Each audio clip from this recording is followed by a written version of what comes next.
how to scrap 1000 product from any website to your WordPress website. This is the WordPress website dashboard. Check the WordPress plugin. So we are scrapping 1000 of product from the other's website. Check all links. This all process is handling backgroundly. So already imported that's amount. So the skip item is, that means already scrapped. Our plugin automatically detected this plugin, this data already scrapped. So skip this data, skip this product. So this process the way ongoing. Check this is the live working in the live project.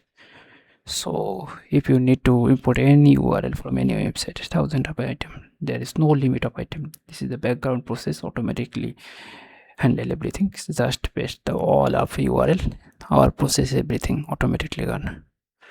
So any type of help you can contact me to get the how to scrap any type of URL to hunt the website data to your website. We can make your custom service for you.